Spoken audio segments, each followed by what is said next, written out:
Ang heograpiya ng Asya at daigdig. Ang heograpiya ay ang siyentipikong pag-aaral ng katangiang pisikal ng daigdig. Ito ay nagmula sa salitang Griego na geo o daigdig at grafia o paglalarawan. Saklaw ng pag-aaral ng heograpiya ang anyong lupa at anyong tubig, likas na yaman, klima at panahon, flora at fauna, at ang distribusyon at interaksyon ng mga tao at iba pang organismo sa kapaligiran nito. May 5 tema ang heograpiya. Una ay ang lokasyon na tumutukoy sa kinaroroonan ng mga lugar sa daigdig. Pangalawa ay ang lugar na tumutukoy sa mga katangiang natatangi sa isang pook. Pangatlo ay ang rehiyon, ang bahagi ng daigdig na pinagbubuklod ng magkakatulad na katangiang pisikal o kultural. Pang-apat ay ang interaksyon ng tao at kapaligiran. Ito ay tumutukoy sa kaugnayan ng tao sa pisikal na katangiang taglay ng kanyang kinaroroonan. At ang pang-5 ay ang paggalaw, ang paglipat ng tao mula sa kinagisnang lugar patungo sa ibang lugar. Kabilang din dito ang paglipat ng mga bagay at likas na pangyayari tulad ng hangin at ulan. Isa ang ating daigdig sa 8 planetang umiinog at umiikot sa isang malaking bituin, ang araw. Ito ang bumubuo sa tinatawag nating solar system. Ang lahat ng may buhay sa daigdig, halaman, hayop at tao, ay kumukuha ng enerhiya mula sa araw. Mahalaga ang sinag ng araw sa mga halaman upang mabuhay at maganap ang photosynthesis. Mula sa prosesong ito ay nakalilikha ang mga halaman ng oxygen na mahalaga sa lahat ng nilalang. Ang istruktura ng daigdig. Ang daigdig ay nahahati sa 3 bahagi: crust, mantle, at core. Ang crust ay ang matigas at mabatong bahagi ng daigdig. Umaabot ang kapal nito mula sa 30 hanggang 65 kilometro palalim mula sa mga kontinente. Ang mantle ay isang patong ng mga batong napakainit kaya malambot at natutunaw na ang ilang bahagi. At ang core, ang kaloob-loobang bahagi ng daigdig na binubuo ng mga natunaw na metal tulad ng iron at nickel. Ito ang ilan sa mahalagang kaalaman tungkol sa ating daigdig.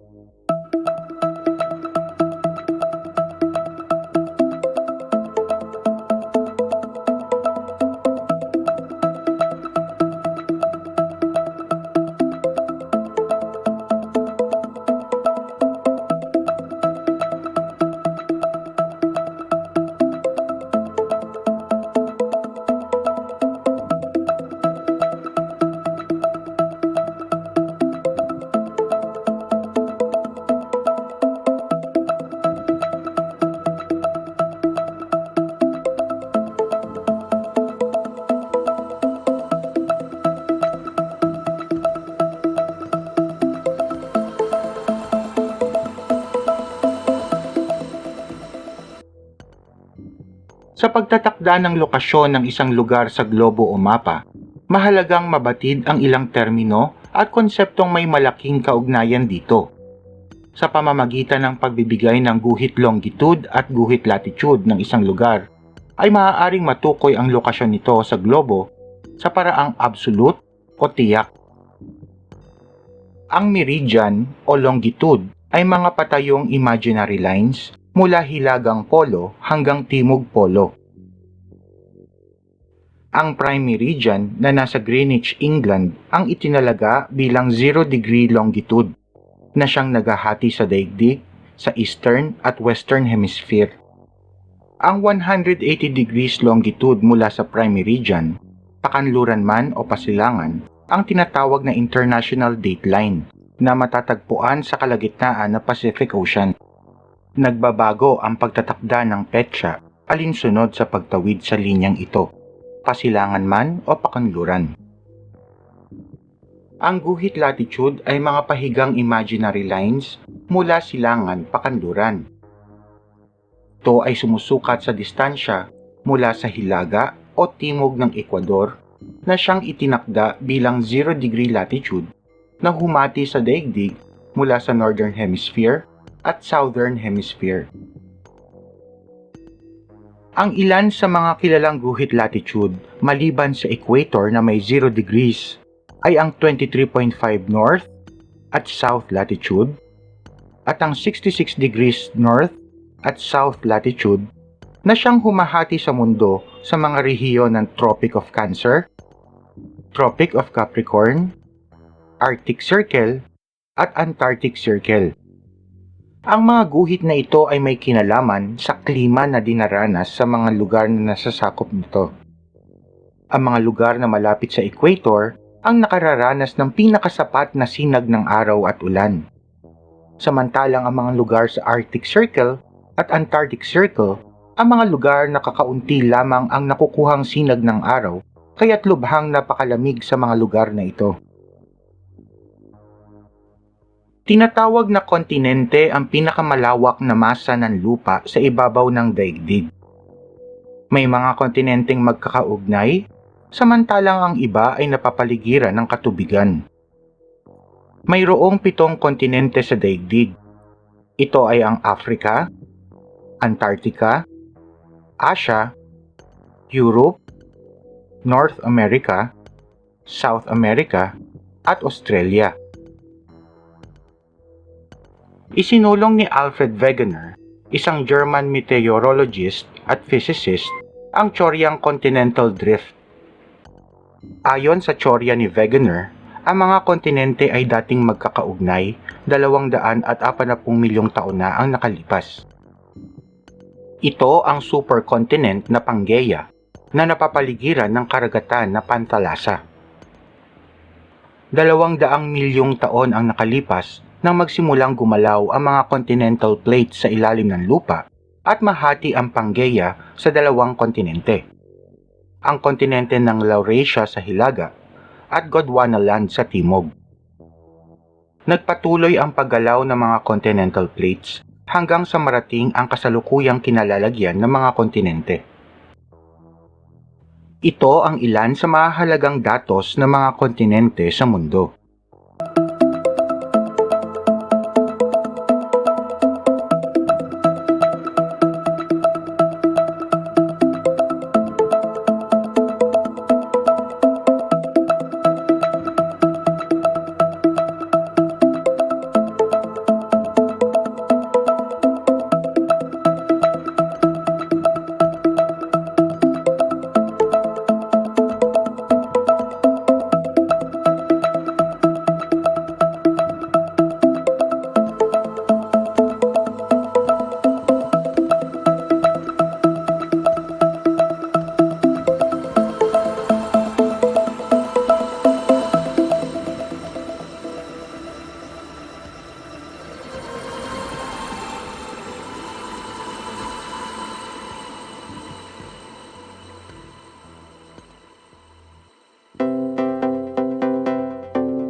Topografiya ang tawag sa pisikal na katangian ng isang lugar o rehiyon.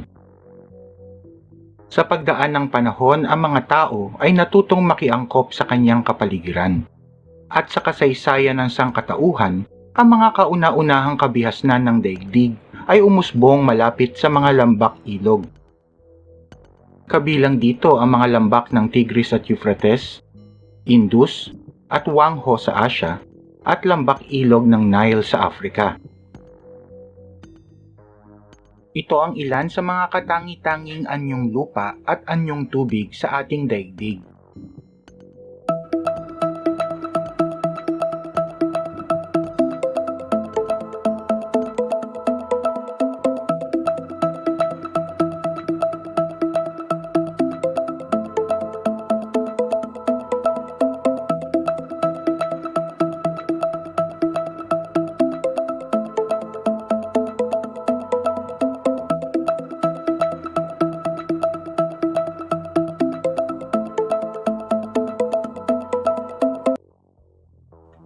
Ang heograpiya ng Asya at daigdig.